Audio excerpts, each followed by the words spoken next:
previously. So, just want to make sure you can hear him okay? Yes. Good. Good. Okay.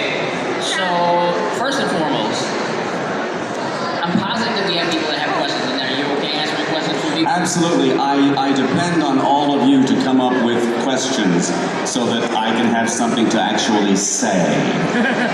The problem is, in this sort of environment, it's going to be very difficult to hear you. So speak in your outdoor voice, yell it if you want. We have a microphone, and we will be that bringing it to people, which should be awesome. Look, people already have their hands up. We haven't even done anything yet. Yes. Awesome. There are no stupid questions, only stupid people asking stupid questions. Try to stay out of that category if you can. You are forewarned. All right, so are you okay with just starting with questions from the crowd? Right? Yeah, unless you have any questions of your own to begin with. I like their questions. I'll ask in between. All right, let's have some questions. All right, so Answers here. Go Maryland! That's what I'm talking about. I got one down here, right up front. Let's make sure the mic is on.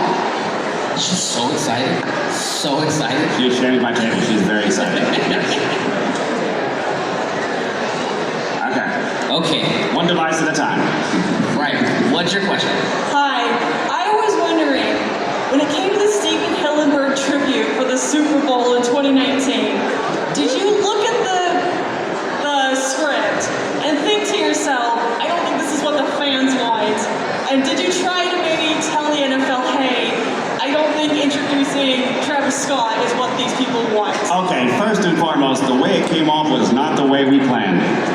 And that was a surprise. I was supposed to introduce Maroon 5, and they were going to play Sweet Sweet Victory from Band Geeks. That's what everybody wanted to have happen. Somehow, and I can't explain why, it didn't work that way, and all of a sudden it changed to the way it came out. So I got in trouble with the NFL. Because I posted on Facebook that I'm introducing them, and they changed from the scripted version, and they didn't want me to say anything, so they reprimanded me. The NFL reprimanded me. I feel very proud of that. I was gonna ask, what is it like being in trouble with the NFL? What's that like? Being in trouble with the NFL? Oh, you got to do laps. I'm sure. They make you run burpees. Oh yeah. Drop and give me 50. It's just. It's a lot. All right, who else? I saw all the way down here at the end. We need questions. I am an empty vessel. Holy cow, I'm meeting Squidward. This is so awesome. It's like a dream come true. So anyways, I have a question for you. How do you perceive the evolution of SpongeBob's writing style and animation from its earlier days? For example, when it included subtle adult humor, but yet remained family-friendly to its current iteration.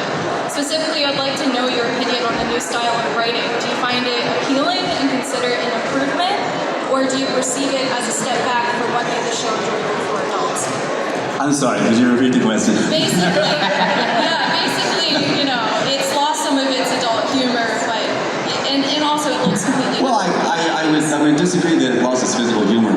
In any long-lasting show, there has to be an evolution. You have to go places with it. We first started out as characters very monotone. I was blah, blah, blah, blah, blah. And then they began to give us more different scenarios and different scripts to perform. And you have to spread your wings and become more fleshed out. And so Squidward actually became more my overall acting style and my sense of humor as the years have gone. When we first started, of course, we were all pen and ink, traditional animation. And then the computer got more and more involved in it, and now it's all digital. In the middle years, it is said, and I tend to agree, we kind of did the same role model things for our characters over and over again, and we were almost getting to where we were phoning it in. And the writers and the animators got together, and they decided that we're going to go back to our roots, which is Ren and Stimpy. Yeah. Remember Ren and Stimpy? Yeah. Fine, classic cartoon. Yeah. Well, some of our writers are from Ren and Stimpy. The guy that plays Plankton, Doug Lawrence, he's from Ren and Stimpy. In fact, we have a convention that Ren and Stimpy used that we still use in our show, which is called the Gross Up. It's a still frame. Someone will say, does this look unsure to you? And they cut to me. It's a very detailed painting, gross, everything. That's what Ren and Stimpy used to do. So, also in Ren and Stimpy, when a character gets really excited, the drawing of him exaggerates, and we've gotten to where we do that now. Personally, I think sometimes a little too much, because the person can just be mildly upset and he distorts so much he doesn't even look like his character anymore. But we've had to expand both script-wise and animation-wise, and so I think we're at a good point right now. The scripts that I am doing currently are just absolutely wonderful, and we love to throw back stuff, like, is mayonnaise an instrument from Band Geeks? We had a talent show in a recent episode where Patrick actually comes out with a jar of mayonnaise to play. And he does. And so we brought back Nosferatu and various other lines and stuff, and every so often I'll see an opportunity to say, hey, that's a throwback to the line, so we throw those in there. So yes, in simple answer to your question, I am happy with where we are. And, every long path has its stumbles and has its little ups and downs, and so we are human even though we are cartoon characters. Very much so. We have another question back here. These questions sound like they're from Mensa. Yeah, that was a very detailed question. They don't all have to be that detailed, just so you know. Ask what my favorite color is, man. She has a simple question. What is your favorite episode of SpongeBob? Now that's more like it. Mine and my nephew's is Krusty Krab Pizza. Krusty Krab Pizza. Krusty Krab, yeah! Coffee, liquid talent.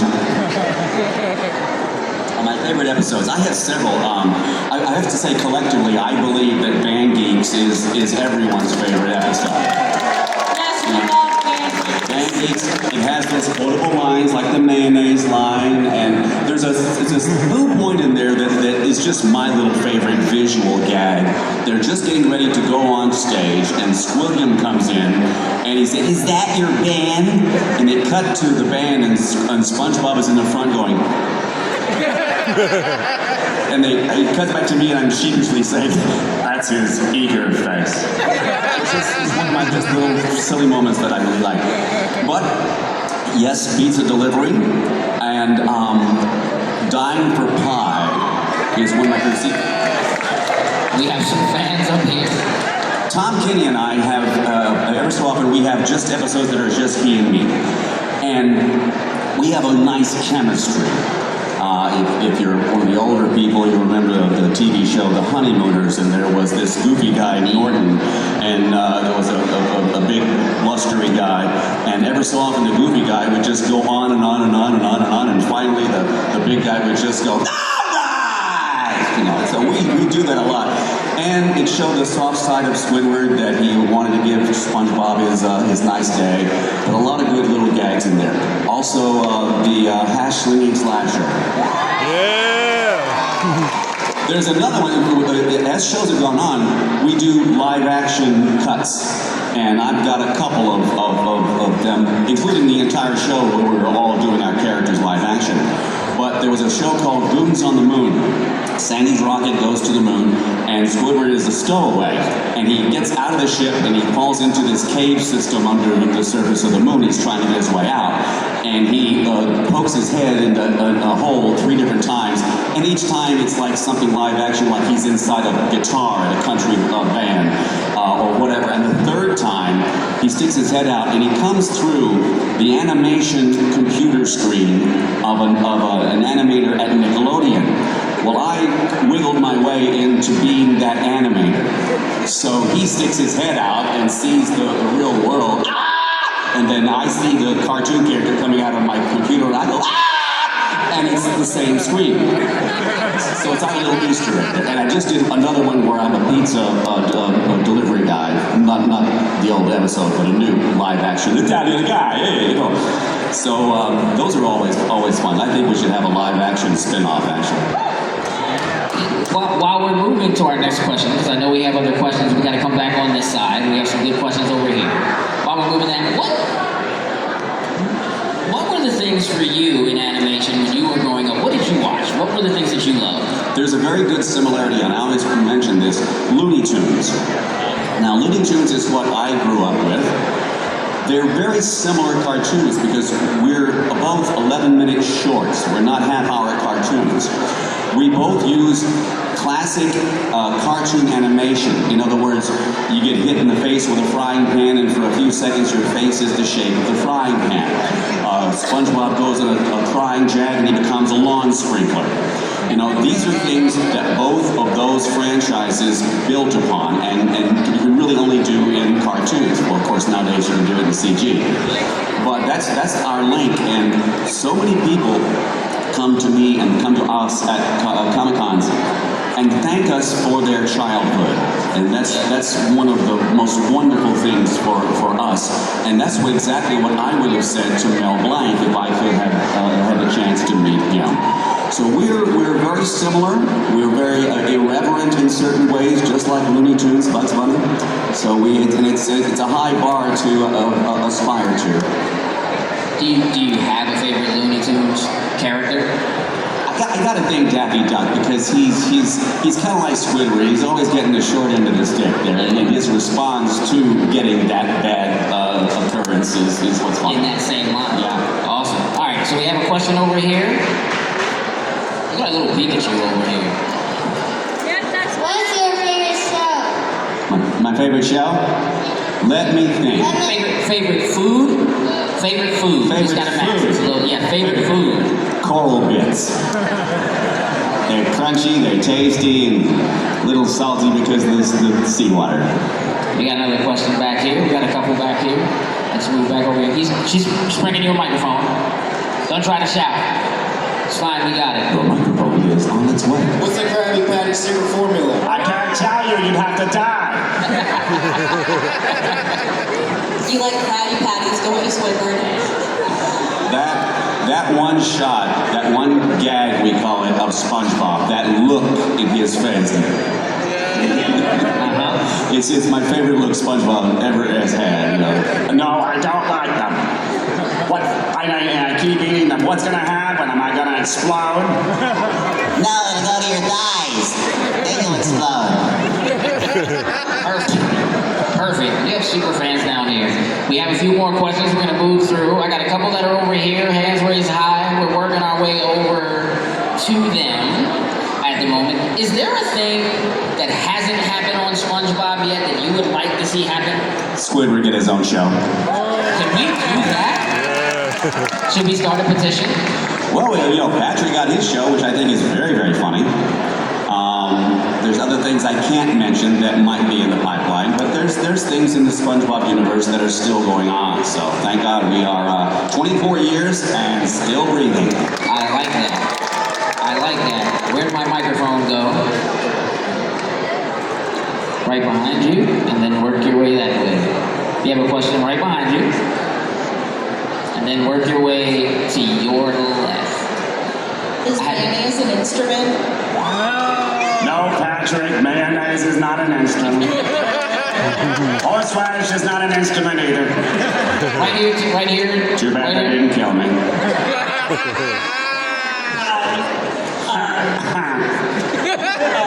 How often do you have hot mic incidents? Hot mic incidents. Well, it's one of those life's lessons. You don't cuss a lot because you'll do it in the wrong spot. Cussing at a funeral is not exactly a great thing, you know, so you just gotta, you know, just put a rein on yourself and get into good habits, you know. Now, as far as the show goes, there is a reel of recordings. We record a certain way. This is one of those evolution things that we developed in how we record SpongeBob. We'll do, say, 2 pages of script, and we'll do 2 takes. which is just what is on the page, what the writers and the animators want. And then we do a third take we call the crazy take. We can do anything we darn well please. We improvise, we go, kind of off color just for our own amusement. Sometimes a lot off color. And everything is being recorded. So somewhere in Nickelodeon, there is this thing that'll make you have to take a shower after you hear it. Speaking of which, the episode Sailor Mouth, remember that?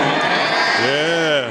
When people actually do cuss, they put in porpoise sounds and whatnot to do that. When Clancy Brown, Mr. Krabs, got this toe stuck at the end of the episode, and he goes off on his tirade, Steven said, it's not really sounding right with you just, doing gibberish. Do the lines really cussing? And he did. I like it. And I see it in front of him when we're recording. And I was learning words I had never heard before. So there is again, next time you see Sailor Mouth and you see Krabs doing it, he is cussing up a storm. It's actually Take a shower after he finished. All right, we have one here, and then we have one back over here. Sin, red hat after this question here. Yep. Hello. So as Squidward. She's behind the phone. See, her phone matches her shirt. I got you. So as Squidward, what is your favorite quote? People ask that, and I have to really think because he has a lot of decent lines. I didn't realize this was Happy Hopping Moron Day. If I had a brain, I had $1 for every brain you don't have, I'd have $1. Go ahead and hit me as hard as you can. Go ahead. And we started doing a new thing because he's just always put upon, and he's always the bottom of the barrel for some antic or what, and he just resigns himself and he just says, typical. We've started doing that little convention for it, but there's other ones. Gosh, sometimes fans know more about the quotes than I do. Somebody throw a quote up. Hello, you have reached the house of unrecognized talent. Right here.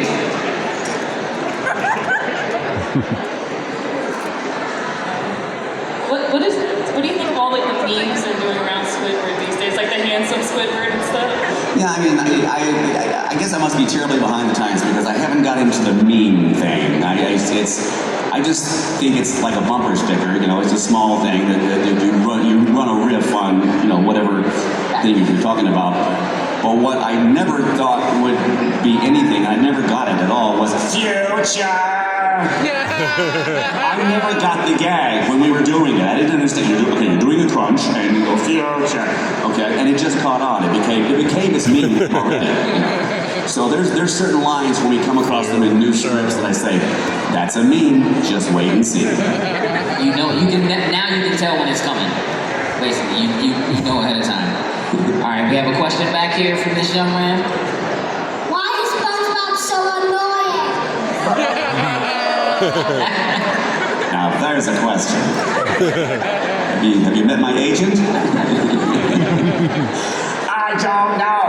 It might be his laugh, it might be his ridiculous friend, and they live on either side of me, and I have to work with him. I don't like him. He's annoying. I think you got a good answer. Do we have another? We got one right here. And then we have one up front here. We got a few minutes left. So let's knock a couple more questions out. I think these people just want to go to the restroom. It's down the hall. Down the hall. Go ahead. Ask your question.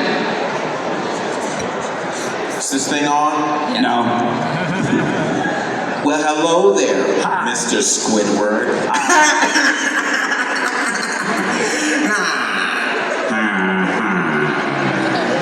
But seriously, That was serious. I know. Aside of that, so, Mr. Roger, as you were working on the whole SpongeBob series, I have two questions. What was the the challenging part of you voicing Squidward throughout the entire SpongeBob show? And after Stephen Hillenburg's passing, what was difficult for you while working on the show? Well, Stephen Hillenburg was greatly loved by everyone. You would never think, if you met him, this gentle, soft-spoken person had these things going on in his brain. So we all missed him. We all still do, because we still love him. And just like when you lose a family member, you hurt, and you have to go on. And so we endeavored to be as true to his ideas and his vision as we can. And hopefully we are. Awesome. We have one here. It is an honor to meet you. SpongeBob has been my world for many years. I just want to ask you, how do you feel about AI technology and the ability to recreate Squidward's voice? Have you heard his voice in YouTube videos where it's clearly not you speaking? Yes, I have. I have been cloned several times. It's a very, I'm going to go on a limb here. I call it sinister because of its potential for misuse. Yeah, I agree. And it's going to be human nature. It's going to be used in a bad way. It's going to hurt somebody somewhere. You know? So I only hope we can kind of put the lid on the genie bottle and keep track of it, because it's a brave new world, and I don't think I like it. I hear you. All right, so we have time for one more question. Well, these two gentlemen right here. Let's get those two. What do you think of the red mist reference in the episode SpongeBob and Random Lands? You have to repeat that for me. The what reference now? The red mist creepypasta What? The red mist creepypasta. and the deleted scene. I must admit, I'm not familiar with that particular deleted scene. I know the gasoline scene I just came across that they deleted, but I must confess ignorance. I'm sorry. Yeah. Okay. I actually have 3 questions. He said he has 3 questions. Oh, 3 questions. Ask the third one first. Okay. Have you ever heard or watched like SpongeBob movie that's just people's animation from SpongeBob movie on YouTube? I'm totally lost. Can we clarify that a little bit, Brandon? Have you heard or watched that SpongeBob movie that is people's different animation for a movie on YouTube? I think he was asking about. The answer is 34. Right. One of the SpongeBob YouTube videos he was asking about. Which video do you know? He's talking about fan animations. You know. Have you seen any of the SpongeBob people doing their own animations that are SpongeBob on YouTube? Yes, I have. And just like a lot of the fans that come to my table and give me art, the talent pool is tremendous. I'm seeing a lot of good things. There was one that was an anime opening to some show, but it was done with great anime integrity. It wasn't made to be funny, and I thought it was absolutely great. It just transforming all of our characters into an anime kind of cosplay thing. So if you're doing it, if you're trying to do it, as long as you keep a clean idea. Yeah. Please continue, because technology has allowed you to do all kinds of stuff right now, and discover your own talent, please. Awesome. Okay, listen, we are going to wrap this up. I know you're sad. However, you guys can go visit Roger upstairs, down the hall, and around the corner. Photo ops, autographs, and so forth. You knew that, right? You knew that? Have you done it already? Do it again. Come by, and as Mr. Krabs would say, give us your money! Do me a favor, you guys. Give it up for Roger Bumpass.